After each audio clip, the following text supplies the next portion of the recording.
Zdá sa, že stratégia demokratov na víru vo voľbách je nájsť tých najhlúpejších a najhorších kandidátov všetkých čias. Doslova násilný, šialený, bláznivý a ešte k tomu vytvárať kampane, aby vyhrali. Áno, toto je nová stratégia.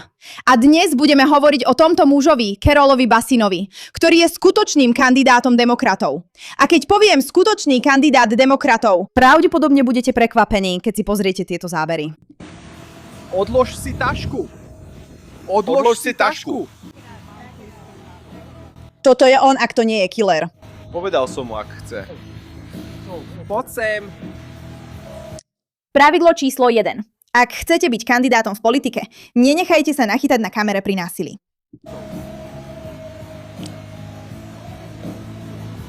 Je koniec! Nerob to, nechaj to tak, dobre? Nechaj to tak, nerob to. Doriti. U mojich dievčat. Oni nebudú moje dievča, kámo. Je mi to jedno. Nerob to, kámo. Pamätáš si tie časy, keď ak si chcel byť niekto v politike, musel si byť oblečený a prezentovať sa ako niekto, kto je kultivovaný a komu záleží na spoločnosti. A nie ako niekto, kto je ochotný kričať nahý na pláži. No, nie úplne nahý, ale v úžasných slávnych trenírkach. Čo to spravilo? Pokračujte, poďme.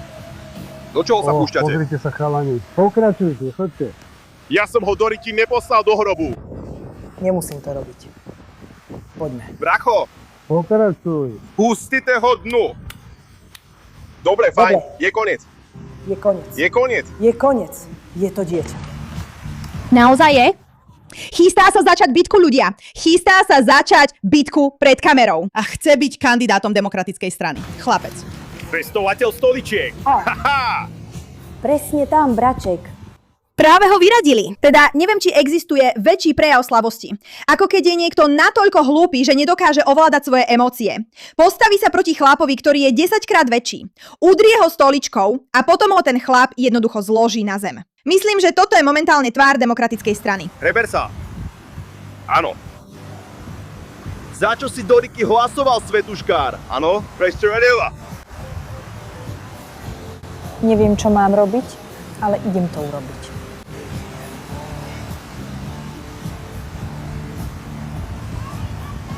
Nevieš. Naozaj sa ho práve pokúsil znova napadnúť. Aký je ten chlap hlúpy? Vieš, keby som toto video pozerala bez toho, aby som vedela, že on naozaj bol kandidátom za demokratov. Povedala by som si, že toto je jeden z najhlúpejších mužov, akých som kedy videla. Prečo by si išla proti tomuto chlapovi? Nauč sa ovládať svoje emócie. Nauč sa ovládať samu seba. Tento muž nemá žiadnu šancu na úspech, ale opäť, nejako je naozaj kandidátom. V skutočnosti presne takto plánuje demokratická strana prehrať americké voľby, keď nominuje za svoju stranu týchto psychopatov. Vyzerá ako kura. Hnedé.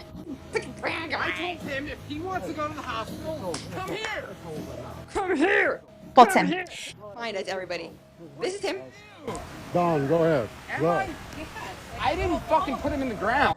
Myslím, pozri sa na tú stoličkovú príhodu, vyzerá to tak.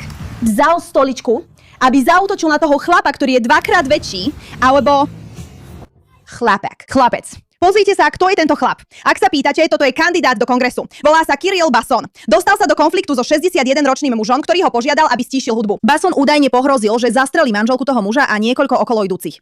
Miestny muž, ktorého vidno prichádzať v pozadí, sa postavil Bassonovi, knokautoval ho a potom mu pokojne povedal, aby prestal vyhrážať sa ľuďom. Polícia uviedla, že Basson neskôr vyťahol nôž a pokračoval do vyhrážaní sa ľuďom. Keď dorazili policajti, údajne hodil nôž do oceánu. Príbeh sa ešte zhoršuje. Ten istý okoloidúci doplával, vylovil nôž a odovzdal ho polícii. Basson bol obvinený z 2 prípadov teroristického vyhrážania 1. stupňa. Kaucia bola stanovená na $1 milión.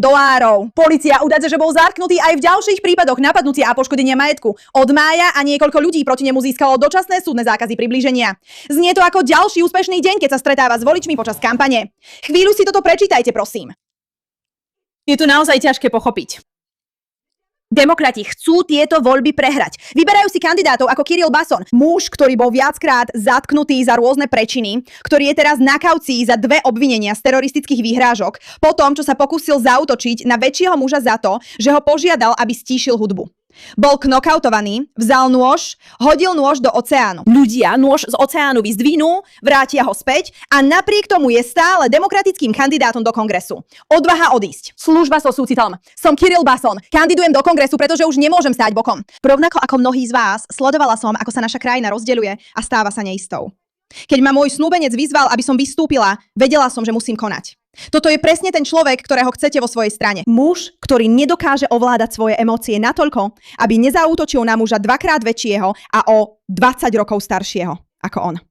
Táto hlúposť je pre mňa úplne šialená. Federálne vedenie, miestny dopad, skutočné riešenia, skutočné výsledky pre všetkých. $1 000 000 na kauciu pre tohto chlapa. A opäť raz, demokrati v podstate robia prácu za vás. Vyberajú tých najhlúpejších ľudí, akých len môžu a myslia si, že všetci budú slepí. Je dôvod, prečo sa tieto videá stávajú virálnymi. Tento muž útočí na každého. Ľudia, teraz je dôležité toto. Pred nami sú 2 Ameriky. Musíme si vybrať tú, ktorá naplní neobmedzený potenciál tejto krajiny. Ak chceme žiť v Amerike, ktorá rastie vďaka nebojácnosti a nie v tej, ktorá klesá na úroveň vlastného strachu, musíme to začať brať vážne už dnes. Myslím, že presne takú nebojácnosť mal tento hlupák, keď sa pokúsil zaútočiť na tohto muža. Čo sa deje? Myslím, pozri, vezme stoličku a potom údajne chodí okolo a snaží sa bodnúť ľudí nožom, ktorý potom hodí do oceánu, keď príde polícia. Myslím, a teraz jednoducho spadne na zem. Presne takto vyzerá americká nebojácnosť. Ak si musíte vybrať medzi 2 Amerikami, priatelia, vyberte si túto. Toto je geniálne. Toto je jednoducho absolútne geniálna stratégia. Tu je s kvetmi vo svojej brade. Ľudia, toto je dosť vyčerpávajúce. Čo môžem povedať? Ďakujem vám za pozornosť venovanú tejto záležitosti.